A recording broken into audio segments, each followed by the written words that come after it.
נציב יום, נשמת שבתאי שוטה בן רות, נשמתו תהא צרורה בצרור החיים, ויזכה לנחת רוח בעולמות העליונים, אמן.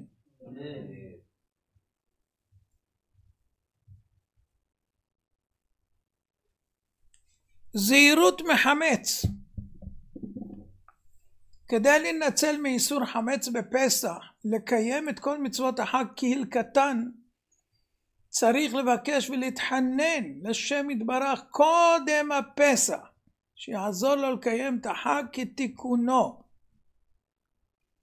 לפני פסח מרבים בתפילה ובקשת רחמים לא להיכשל במשהו חמץ בפסח, לא באכילה ולא בהימצאות ברשותו, כך מביא החידה הקדוש בעבודת הקודש. יש לזכור בכל שלב איסור חמץ בפסח יותר חמור משאר איסורי אכילה שבתורה. יש בזה איסור אכילה, איסור הנאה, חיוב כרת, בל יראה, בל ימצא, תשביתו שעור מבתיכם ועוד. חמור ביותר. ההנהגה הראויה בפסח צריכה להיות כפי שכתב חובת הלבבות בשער התשובה פרק ה', יש לברוח מ70 שערי היתר כדי לא להיכנס לשער אחד של איסור. כמה צריך זהירות. אחד הראשונים, רבי יעקב החסיד, בעל שו"ת מן השמיים, ברך את מי שמדקדק בהלכות חמץ בפסח בכללים ובפרטים, ואמר כל המעריך בדקדוקיהם מעריכים לו ימיו ושנותיו. בספרי הסוד, בזוהר הקדוש, באור החמה, בתורת החידה, בשם הארי זיכרונו לברכה, מובא הנזהר מאכילת חמץ לחלוטין כל ימי הפסח, יצר הרע לא יוכל לו כלל ולא ינזק כל השנה, ויהיה שמור ומוגן, שקט ורענן. מקובל מהארי הקדוש זיכרונו לחיי העולם הבא, כל מי שנזהר ממשהו חמץ בפסח, מובטח לו שלא יחטא כל השנה כולה. עכשיו, יש פעמים מציאות שהולכי דרכים אוכלים בשולחן אחד גדול יחד עם אחד שאוכל חמץ. אז יש לדעת שאסור לאכול בפסח על שולחן אחד עם גוי או ישראל שאוכל חמץ. אז היום צריך להיזהר, לא רק הולכי דרכים שנתקלים במקומות כאלה ואחרים, נגיד יש כאלה הולכים לפארקים או אני יודע מה ויש שם שולחנות, אז אלה יושבים ואוכלים זה ואלה זה. לא, אפילו שיש יקר מפה ביניהם, כאילו להבדיל ולהזכיר, אסור. ואפילו בשולחן ארוך. למה? כי לא פלוג רבנן, לא חילקו. אמרו אסור אסור. ובפרט עכשיו בבתי חולים, במקומות ציבוריים, ששם הם לא מקפידים בדווקא. אז צריך להיזהר מאוד ולהזהיר שלא אוכלים בשולחן אחד. אלה שאוכלים שם בחדר אוכל ולא מקבלים את האוכל על המיטה וכו'.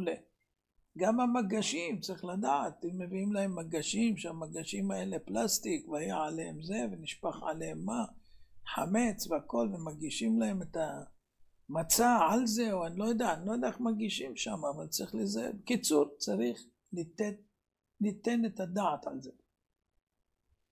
עכשיו, הטס במטוס או ברכבת בימי הפסח, והרגילות שאנשים אוכלים שם, אתם יודעים, מוציאים לאנשים לאכול במטוס. אז מה קורה? אסור ליהודי לאכול את מזונו בזמן שהנוכרי אוכל חמץ, ואפילו אם אוכלים הם בשני שולחנות נפרדים. אין שם שולחנות נפרדים, אבל כל אחד בכיסא שלו, תמתין עד שהוא יגמור, ואז אתה תאכל, אם אתה אוכל בכלל ממה שמביאים. אנחנו מקפידים לא לאכול במטוסים ממה שמביאים, אפילו שזה בד"ץ וזה לא אוכלים. מביאים מהבית סנדוויץ', לחמניה או משהו, קצת פירות, תמרים, מגוזי המלך בפנים קצת, ג'עלה מה שנקרא, שקדים זה טוב, 20 גרם שקדים לפני כל ארוחה זה בריא מאוד. הנמצא במקום שנודף ריח חמץ לא ישאף את הריח, אף על פי שאין הכוונה שלו להנות. וזה מובא בהליכות שלמה, פסח וכו'. והעובר ליד מאפייה של גוי, אין לו להריח את ריח הלחם החם, למרות שאין כוונתו להנות. גם כן בהליכות שלמה, פרק ד' הלכה י"ב. אז זאת אומרת, צריך זהירות מחמץ באופנים שאמרנו, ויותר זה רק פתח להתבונן שצריכים להיזהר, כי חמור מאוד עניין החמץ, שהוא נאסר במשהו, אין לו ביטול, אין לו ביטול, עוניה שלמה יכולה להיות, בסוף ייכנס שם פירור, יתערבב עם כל הזה, הכל נאסר. ביטול, אין ביטול, אפילו במשהו. אז צריך להיזהר, והחומרות כבר אמרנו, איסור אכילה, איסור הנאה, חיוב כרת, בל ייראה, בל יימצא, תשביתו ועוד. זהירות מונעת אסון. הכל יודוך והכל ישבחוך והכל יאמרו אין קדוש כשם. הכל יודוך והכל ישבחוך והכל יאמרו אין קדוש כשם. הכל יודוך והכל ישבחוך והכל יאמרו אין קדוש כשם. הכל יודוך והכל ישבחוך והכל יאמרו אין קדוש כשם. ברצוני לומר לכם, אנחנו לא שרים, אנחנו מודים לשם יתברך. יש מצווה להודות לשם, כמו שאומרים מודים דרבנן, אז אנחנו מודים כל פעם, זה לא שיר, זה שמחה. אנחנו שמחים שמודים, גם אלה ששומעים אותנו וגם אלה ששומעים את זה בשידור חוזר יכולים לשיר הכל ידוך, והם יודו לשם בשמחה, וזה נחשב מצווה גדולה, להודות ולהלל ולשבח ולפאר ולרומם וכו' וכו' וכו'. הרי אני מכוון לקיים מצוות חכמים.